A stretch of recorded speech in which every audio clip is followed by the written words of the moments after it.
Excuse me, Dr. Beverly. Hi, I'm Mark.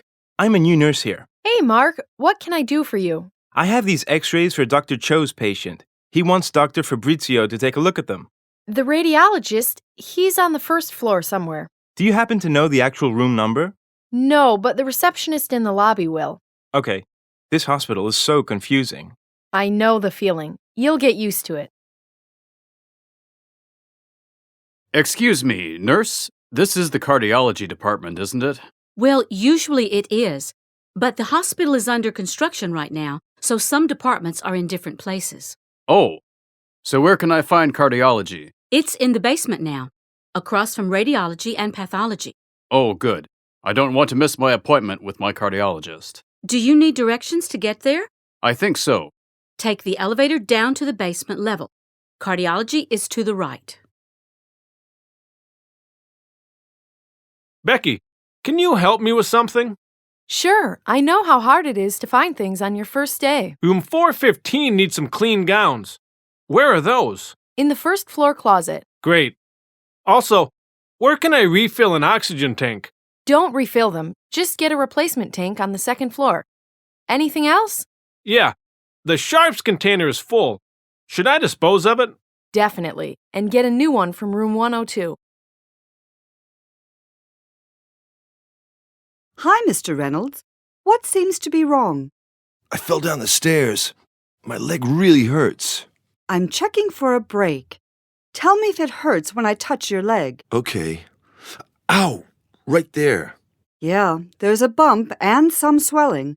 I'm going to elevate your legs. My arm hurts too. Just above the wrist. Yes, there's a bruise forming. Is it too sore to move? No, I can move it, but it hurts when I do. Thanks for coming to the blood drive, Mr. Fisher. Is this your first time donating? It is. I'm actually a little nervous. Don't worry, it doesn't hurt at all. And I see on your file that you have type O blood. Yes, that's right. Does it matter?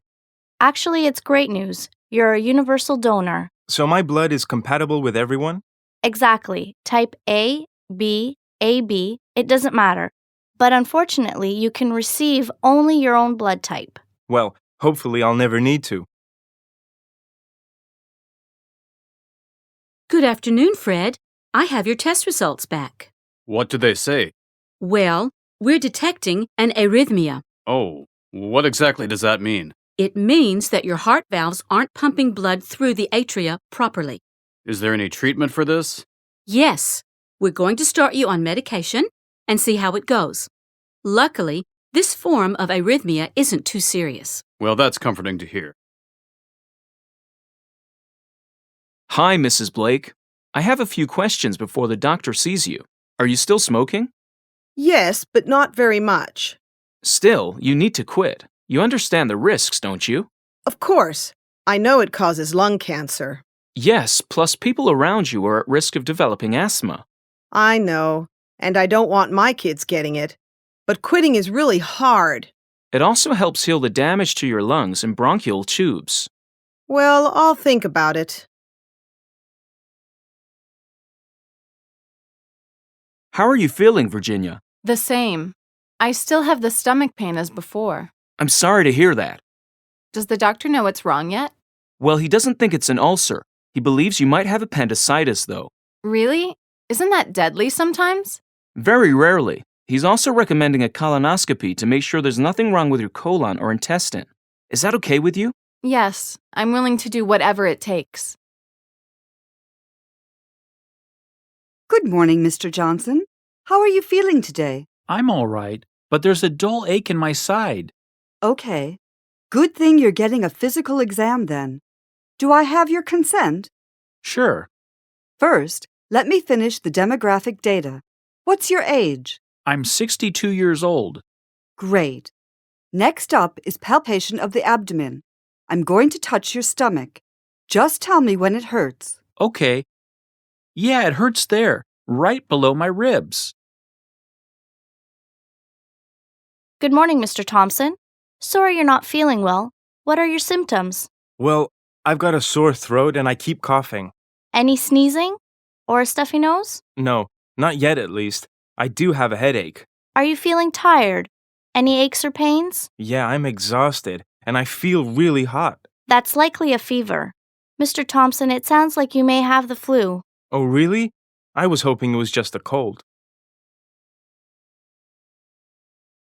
We need to fill out this pain assessment sheet, okay, Brad? Now, where are you feeling pain? In my back, just below my shoulders. It's worse when I'm bending over or lifting something. I see. How much does it hurt? Pretty bad. It's almost unbearable. And when did the pain start? After I tried to lift a heavy box yesterday. And is the pain there all the time or just sometimes? It's pretty much constant. Hi, Ellen. Do you have the patient medication list? Yeah, here you go. Thanks. Looks like it's time to get Mr. Hurst his medication. Ted Hurst? But it's only 10 a.m. Exactly. It says he needs his first dose of antihistamines. But Mr. Hurst receives stimulants. Tim Hunt needs the antihistamines. Uh-oh. There must be a mix-up on the list. That's not good. Let's change that immediately. So, why do you want to be an LPN here at Mercy Heart? Well, Mercy Heart has a great staff and better working hours. I see. You do have a license, correct? I do, and several years of experience. Oh, that's right. You're working at University Hospital now. Yes, but they're reducing everyone's hours. I understand. So what do you think the most important LPM responsibility is? Definitely bedside care. That's how you catch small problems before they become big ones. This newspaper article makes the nursing shortage sound pretty bad.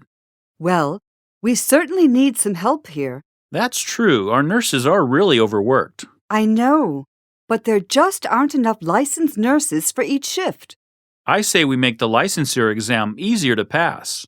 But the exam makes sure nurses are ready to work with patients. I suppose. What do you think the best solution is? Why don't we start a diploma program right here in our own hospital?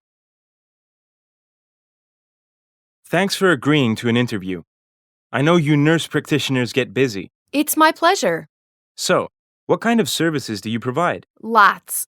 I conduct physical exams and perform immunizations for children. I also offer counseling. What patients do you have today? My next patient has an injury from a car accident. I'm giving him physical therapy. Are there any limits to the care you provide? Well, I don't perform surgery, but I do diagnose illnesses.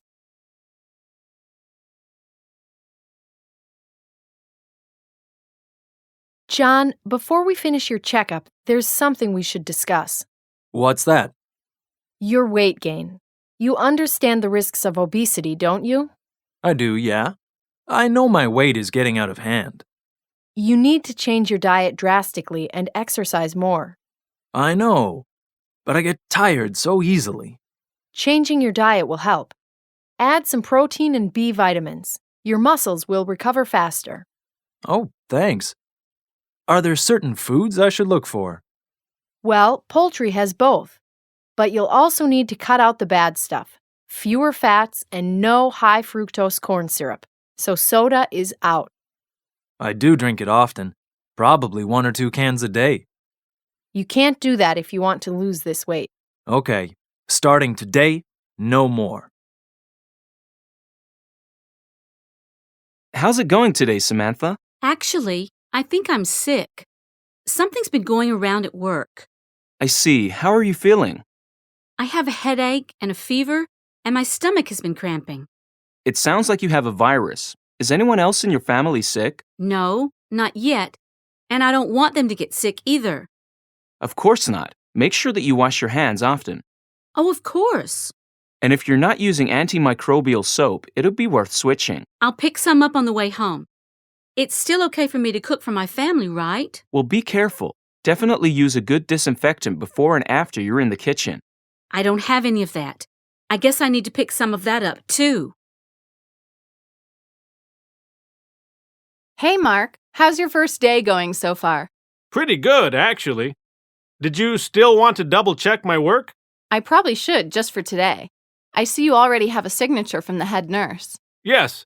I made sure to cross-check with her because heparin is a high-risk medication. Excellent. Now, did you check the patient's identification bracelet? Of course. Good. How about the dosage? Are you sure you have that right? Yeah, the dosage is 20 units, and it doesn't expire until next year. Great. And did you tell the patient about the possible side effects? Oh, no, I forgot about that. Make sure you do that every time. You don't want your patient to be surprised if she gets the bruising that heparin can cause. Good morning, Valerie. How are you feeling? Not very well. I haven't been this sick in a while. I'm sorry to hear that. We need to fill out this patient information form before we treat you, though, okay? Okay, that's fine. All right. First, tell me a little more about how you're feeling. Well, I woke up with severe stomach pain, and I've been throwing up all morning. I see. Do you have a fever? No, I don't have a fever. I've taken my temperature a few times today, too. That's good. Next, I need some information about your medical history. Any major procedures in your past? I had my tonsils out when I was 5. I also broke my leg when I was 14. That's pretty simple. Do you have any allergies to medication? Not that I know of, no. Danielle, I need you to fill out a condition check for Mr. Frank in room 441B. Don't worry about it, Walt. I already did that. Oh, great. How are things going for him? Not so good, actually. His temperature is rising, and he's still displaying bouts of apnea. If that keeps up, we're going to have to do something. Don't worry. I left a note for Dr. May suggesting a respirator, but he won't see it until tomorrow. But the other patient in the room is doing well. Oh, Miss Monroe? I'm glad to hear that. She was in pretty bad shape yesterday. Yeah, she had a fever of 107 when she came in, but it's reduced to 100 or so. That's great news. And her blood pressure? It's stabilized in the last few hours. She's responding really well to her treatment. Fantastic. It sounds like she'll be going home soon. I just wish I could say the same for Mr. Frank. Hello, sir. Don't worry, everything is going to be okay. What happened? There was an accident at work. A machine caught fire behind me. Okay, where are you injured? My back hurts pretty badly. I think it's burned. I can see that, but I don't think it's too serious, though. Really? How can you tell? Well, it's blistering, and that's a good sign. It means it's probably not a third-degree burn. That's good. It still hurts, though. Of course. I'll get an ice pack to put on it. That should make it feel a bit better. Thanks. I also cut my hand as we were trying to put the fire out. Okay, we just need to sterilize it and get a bandage over it. All right. Thank you so much. How are you feeling this afternoon, Eric? Oh, not too bad. My leg still hurts a bit, but the morphine is helping. That's good. I need to check your wound again, okay? All right, go ahead. It seems like it's getting a bit worse. How's that? What's it look like? Your skin is really soft and very pale under the bandage. What does that mean? I think you've got a bit of maceration from your skin being too wet. We need to get this dried out or it won't heal. Yeah, it's been feeling a little moist, but I thought that was normal. Unfortunately, it's not. I'm going to go get the head nurse and see if he agrees with me. I'll be right back with him. Okay, thanks. Good morning, Mr. Brown. I have your kidney test results back. Great. What do the results say? Well, according to the GFR test, your GFR level is 70. Is that bad? It's a little below the normal range, but it's still a pretty good rating. I guess that's good to hear. It is. However, according to the BUN test, your BUN level is rather high, but we're still not completely certain what's causing that. Oh, so what happens next? Well, the doctor has ordered a biopsy. That should help us figure out what's going on. Okay. When should I come in for that? Let's see. How does next Thursday, the 12th at 3 p.m. sound? That should work just fine. Hi, Matt. How are you feeling today? Much better. I'm looking forward to going home. That's good to hear. I just need to discuss some details of the discharge process with you. Sure. We're sending you home with a nebulizer. Do you know how to use it? No, is it tricky? Not at all. I'll show you before you leave. Now let's discuss your coverage. My health insurance will cover the whole visit, right? Yes, however, the coverage for the hospital aides is 80%. You should receive a bill for the remainder in a week or so. Okay. I'll look out for that in the mail. Great. And your transportation plans are all set, right? Yes, my daughter is picking me up in the afternoon. OB triage unit, how can I help you? Hi, I'm experiencing some contractions. I think I might be in labor. Okay, stay calm. Have you noticed an increase in discharge or any bloody show? No, I haven't. Do you know if your water broke already? No, definitely not. All right. Are the contractions becoming more frequent? Not really. They're all about 20 minutes apart. Well, it sounds like you're not actually in labor. The contractions you feel are Braxton Hicks contractions. Oh, so I shouldn't do anything right now? For now, just continue the fetal movement counts. And if the contractions increase in strength and frequency, come to the OB triage unit. Okay, I'll do that. Thanks for your help. Thompson Pediatrics, Nurse Jackson speaking. Hi, this is James Roberts. My son Alan is a new patient at your practice. Is something wrong, Mr. Roberts? Well, I think Alan might have jaundice. His skin looks yellowish. And how old is he? He was just born a week ago. Well, don't worry. Many newborns get jaundice, and most cases are mild. Tell me, is his abdomen yellow? It's hard to tell. I mean, his skin is yellow all over. Okay, can you check his eyes? If they're yellow, it might be a serious case. Actually, yes. His eyes are a bit yellow. To be on the safe side, why don't you bring him in? We'll be right in, thanks. Excuse me, Dr. Jenkins, do you have a moment? Of course. How can I help? Well, we have a surgery scheduled in operating room 4 at noon. That's 10 minutes from now. Correct. Is there a problem? Unfortunately, yes. I don't think anyone sterilized the room after the operation this morning. We can't perform a surgical procedure in an unclean room. It's unsafe. Are you sure? I am. The instruments from the last operation are still in there. So there are used scalpels and scissors still in the room? Exactly. There must have been a miscommunication between the nursing and cleaning staff. Okay, here's what we'll do. Operating room 2 hasn't been used all day. We'll do the surgery there. Great. I'll bring in a sterile set of tools. Thanks. After that, please sanitize room 4. Hello, Ms. Jackson. Welcome to Arbor Home Healthcare. Thanks. I've decided I need some help managing my health. That's what we're here for. Let's start with your medical care. What services would you need? I have a few prescriptions for my blood pressure and my daily insulin shots. Okay, we can get those for you. That'd be great. I can't always get to the pharmacy. And the shots, would you want those administered? Definitely. I've been having trouble measuring the dosages. Got it. Now, are there any mobility issues we should know about? I hate to say it, but yes. I can't always reach what I need or get to the phone on time. But bathing and grooming, those you still take care of just fine? Oh, yes. Hi, Dr. Landers. I was in your talk on epidemics this morning. Oh, good. What did you think? It was really informative, thanks. But I do have a question or two, if you have the time. Sure, what would you like to know?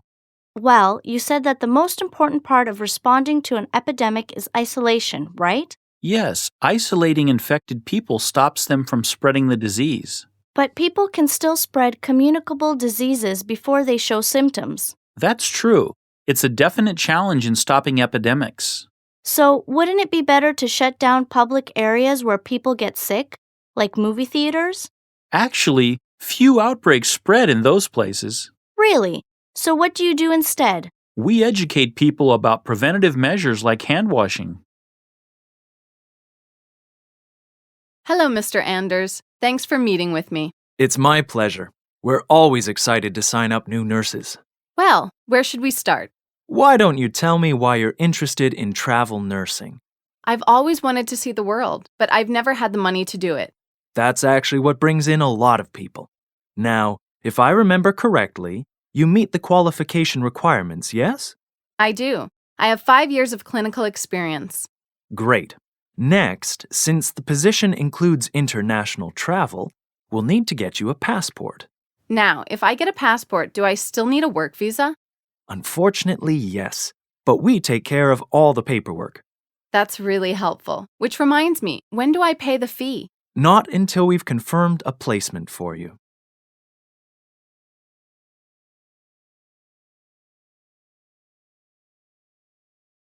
Excuse me, Janet. Can I talk to you? Sure, what's on your mind? I was wondering if another nurse could take over a couple of my shifts. Why? Is everything okay? Yeah, I'm fine. But I leave work feeling really tired on most days, and the exhaustion is starting to get to me. So you're feeling overworked. A bit. My workload is a little heavy. I'm sorry to hear that, but unfortunately, I'm not sure I can do much. Oh, may I ask why? Well, it's not that I don't want to help, but we're already short on nurses. So there's no way to cut my hours? Not really. It would mean giving the other nurses overtime, and that's just not in the budget. It's okay. I understand. I can look into possibly getting you 1 or 2 more breaks during shifts. Would that help? Yes, even that would be great. All right. I can't make any promises, but I'll see what I can do. Megan, do you have a minute? Sure, what's up? It's about a patient. I'm having trouble communicating with her. What do you mean? Well, she's complaining of constant headaches. I asked about her medical history, but she didn't say much. Is it just a miscommunication? Maybe she doesn't know what you're asking for. It's possible, but I can't tell because she's barely speaking to me. She might just be anxious. It can be scary to feel terrible, but not know why. Yeah, she does seem pretty nervous. Did you use lots of jargon? In my experience, that makes things worse. I might have. I asked her if she thought they might be migraines or cluster headaches.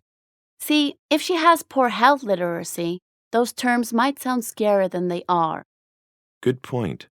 Maybe I'll ask her how often they happen instead. Also, make sure you establish a rapport, even just by asking about her day. Oh, I didn't really do that. I just jumped in with my questions. It's important. It really helps the patient relax. Good morning, Mr. Arnold. You're here because of a bad cough, yes? Yes, it's been getting worse for a while now. Well, the doctor believes it's a case of acute pneumonia. Is that bad? It's not a severe case, but we would have liked to treat it a little earlier. Is it harder to treat now? A bit. You'll have to be on antibiotics longer now. If we'd had some kind of intervention earlier, it wouldn't have gotten so bad. Yeah, I thought about coming into the hospital as soon as the coughing became worse. Is there a reason you didn't? Well, I thought maybe it was just my bronchitis acting up again. Wait, you have chronic bronchitis? Yes, I've had it for almost 10 years now. Mr. Arnold, are you aware that chronic bronchitis makes you more susceptible to infection? I know, but there's not much I can do about that. You'd be surprised. Just washing your hands more frequently and avoiding smoke could really help your condition. Oh, well, that I can do. Mr. Finkelstein, did Dr. Lopez explain your test results? Yes, and I was shocked. I can't believe I have type 2 diabetes. Is there a family history of diabetes? No, none. Well, there are many risk factors besides genetics. But I'm not even overweight. You are approaching 60, though. Unfortunately, age is a factor. Not much I can do about that. So will I need insulin shots? No, not as long as you manage your diabetes by making some lifestyle changes, like monitoring your diet. That's a relief. But I heard that pasta is bad for diabetics. That's my favorite food. Do I have to give it up? So long as you control your portions, no.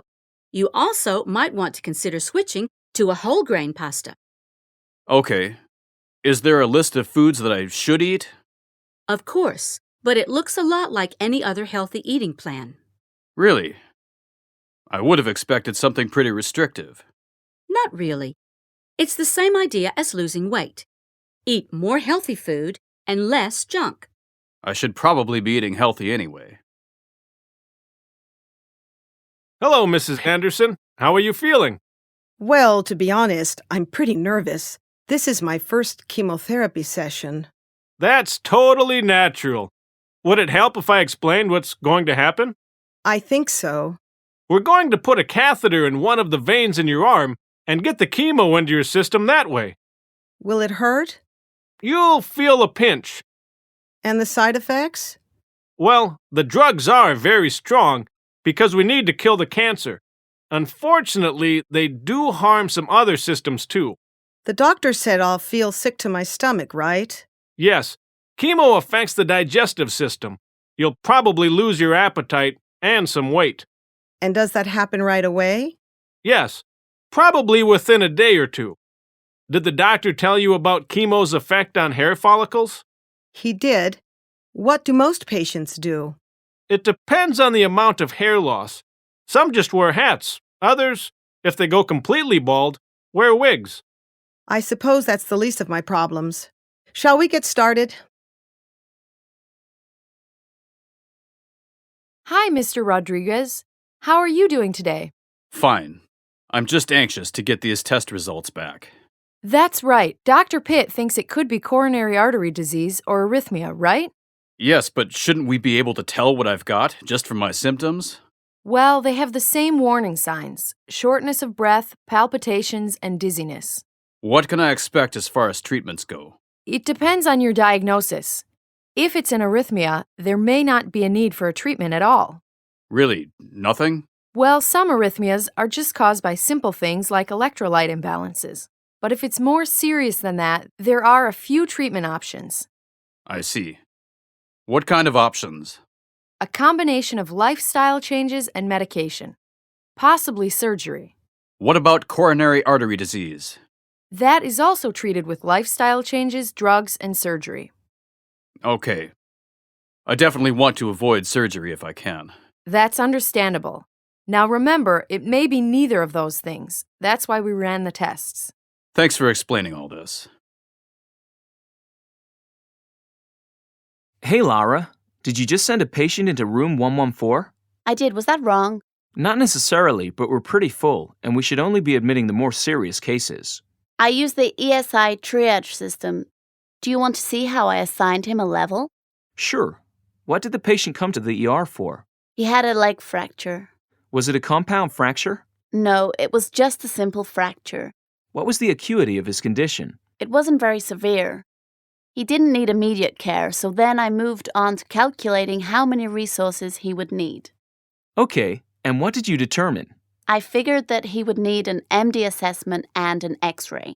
So what ESI level did you assign him to? I assigned him to ESI 3 because he wasn't very ill, but he needed multiple resources. What do you think? You made the right choice. He definitely needs a room. Oh, good. I was worried I made a mistake on my first day. Anything wrong? Yes, it's this medical record. I don't understand it at all. What's the problem? It's full of abbreviations that I don't understand. What sort of abbreviations? It says the patient got 20 milligrams of M. Does that M stand for morphine or magnesium? I don't know. The nurse didn't even update it. There's no assessment of the patient's current status. Let me have a look. Yes, look, it's here. It's just that the nurse didn't write it in chronological order. Oh, yes, so it is. It isn't very comprehensive, though. It just says recovering. Yes, I know we're supposed to be concise, but this is really bad. It is, and I can't find any details about the patient's plan of care either. We should tell the head nurse. Maybe she can talk to the other nurses. Maybe, but in the meantime, I need to get the right information about this patient. You could ask Joanne. She was here during the last shift. Good idea, thanks. Hey, Kathy. Yes? I've been looking at Raymond Willis's hypertonic saline IV, and it seems to be off. What do you mean? The summary says he's supposed to be on an IV of 50 milliliters per hour, but it's currently on 60. Is it? Let me check the records. Maybe the doctor ordered it to be increased and we didn't hear about it. I've already checked them. There's nothing written down. Perhaps someone accidentally hit the button and set it going at the wrong rate. It's possible. Do you think we should switch over to a regular roller clamp to avoid giving him too much? Maybe, but you'd better check with the doctor before you change anything. How is the patient doing? He hasn't returned to consciousness, but his heart rate and temperature are normal. And are there any signs of infection? No, there's no swelling or redness. Good. It seems like there's no problem yet. Give the doctor a call, and I'm sure he'll clear everything up. Sure, I'll do it right away. Hello, Mr. Willis. How are you feeling? Okay. I'm ready to get this surgery over with. We're almost ready. I just need to finish reviewing this pre-op checklist with you. Sure. I have your signed anesthesia permit here, but I still need you to sign the operative permit. All right. Where do I sign? Right here. Thanks. Now, did Mr. Martinez give you an NPO order? Yeah. I haven't had anything to eat or drink since about 11 p.m. yesterday. I can't wait to eat again. I can imagine. Now, do you have any allergies to latex or dyes? Nope, not that I'm aware of. Great. Now, before the bath, I'll need any personal effects such as watches or keys from you. All right. Here you go. Will they be locked up? Of course. I'll take good care of them. Any other questions before we head to the surgery room? You mentioned something about a bath. What's that all about? The chlorhexidine bath? It's just a quick rinse to eliminate any harmful bacteria. Don't worry about it. Oh, okay. That doesn't sound too bad. I've noticed there's been a recent outbreak of C. diff on the ward. Yes, that's right. We have all the infected patients in isolation now. Have those patients received any visitors recently? Yes, we're making sure they wash their hands when they arrive and leave to avoid contamination. Good. Make sure they don't use those alcohol-based sanitizers. You know they need to use soap and water. Yes, we've made sure of that. Excellent. Have any of the visitors reported any symptoms? No, they haven't. Okay, but make sure you stay on top of that. What about the nurses? One nurse who was treating those patients has come down with something.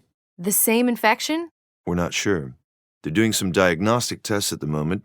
It might be E. coli. E. coli? That's bad. We can't have two different nosocomial infections on the ward at the same time. I realize that. When you see your nurses today, make sure they're keeping an eye on hygiene. We need to keep these infections to a minimum. Sure, I'll remind them. Good morning, Mrs. Brooke. You have some questions about menopause, yes? Exactly.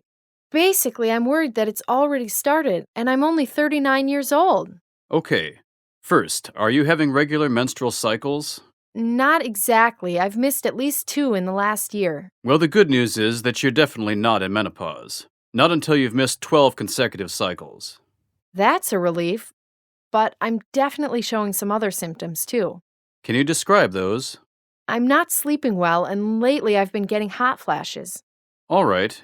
It sounds to me like you're entering perimenopause. It just means your hormones are starting to level off. So can I still get pregnant? My husband and I still talk about having another child. Yes, you can. But I wouldn't wait too long because perimenopause does lower fertility. I see. Is there anything we can do about the other symptoms? Some added exercise will help the insomnia, and cutting down on alcohol should reduce the hot flashes. Hello, Miss Hale. What can I do for you? I'm looking into different geriatric care facilities for my dad. Can you help me? Sure. What kind of facility are you interested in? Either a nursing home or assisted living. We're not sure which is best. Well, they offer similar services, but different levels of care. How so? Nursing homes provide around-the-clock supervision. With assisted living, you can ask for assistance when you need it. Which do you think would be best for my dad? Well, his overall health is fairly good, but he does have some incontinence problems. And some problems getting around. Yes, there are some immobility issues. How much assistance would you say he needs with daily activities? Not too much. He occasionally needs help dressing himself. But aside from that, he's fairly independent, right? Yes. Well, assisted living might be the best fit. We have in the studio today Penny Hargreaves, who has come to talk about her job as a psychiatric nurse. Good morning, Penny. Good morning, Bob. Penny, What exactly is psychiatric nursing? Psychiatric nurses care for people with mental illnesses such as bipolar disorder, dementia, and so forth. Are you based in a hospital? Personally, no. I do most of my work at people's homes. Really? Yes, my work involves the rehabilitation of people back into society. People who have been previously hospitalized because of mental health issues, you mean? Yes, and also people with mental illnesses who have been imprisoned. Fascinating. And what does your work involve? I'm trained in a range of interventions. I use many of the same skills as regular nurses, but I'm also trained in psychotherapy. And is electricity still used in psychiatric treatment? Electroconvulsive therapy?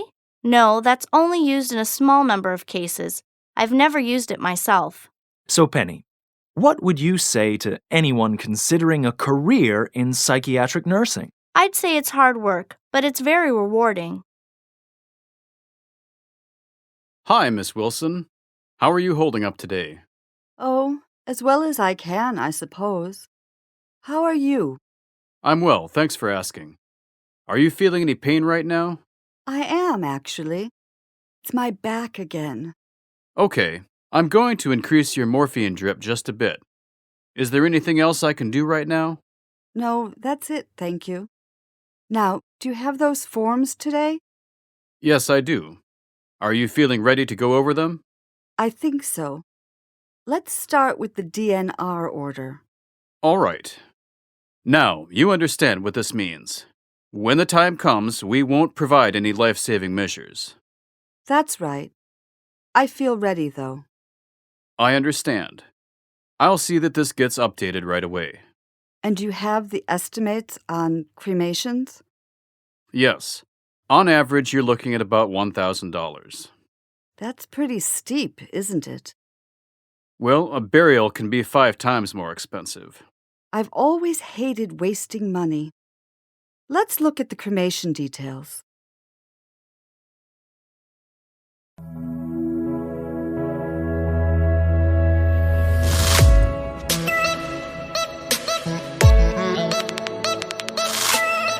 ABN Pharma Education.